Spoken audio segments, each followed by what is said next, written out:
नमस्कार मित्रांनो, सर्वप्रथम सर्व माझ्या शेतकरी बांधवांचे माझ्या या चॅनलवरती स्वागत आहे. मित्रांनो, मी आज आहे शेतकऱ्याच्या बांधावर आणि शेतकरी मित्रांनो, एक फक्त शेतकरी समजू शकतो की शेतकऱ्याची काय अवस्था आहे. शेतकरी मित्रांनो, पाऊस निघून गेलेला झाले 8 दिवस. मी आहे आज पैठण तालुक्यातील या कातपूर या गावामध्ये. शेतकरी मित्रांनो, मी ज्या शेतात उभा आहे ते आहे शेतीचं म्हणजे पूर्ण कपाशीचं ते शेत आहे. आणि शेतकरी मित्रांनो, तुम्ही या ठिकाणी बघू शकता की या शेताचं जे आहे या कपाशीचं काय होत्याचं नव्हतं झालं. मित्रांनो, मी देखील एक शेतकऱ्याचा मुलगा आहे आणि या शेताच्या भरोशावर आपण काय काय स्वप्न बघितलेले असतात हे फक्त आपल्या एका शेतकऱ्यांनाच माहिती आहे.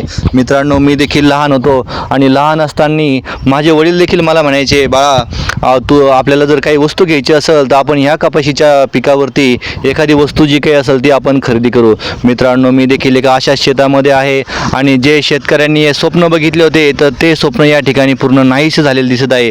मित्रांनो, तुम्ही बघू शकता की या ठिकाणी या कपाशीचं काहीही राहिलेलं नाही. तुम्ही जर बघितलं ही शेत पूर्णची पूर्ण जळालेलं आहे, पूर्णची पूर्ण होत्याचं नव्हतं झालेलं आहे. या कपाशीसाठी आपल्याला माहिती आहे लहानची मोठं करण्यासाठी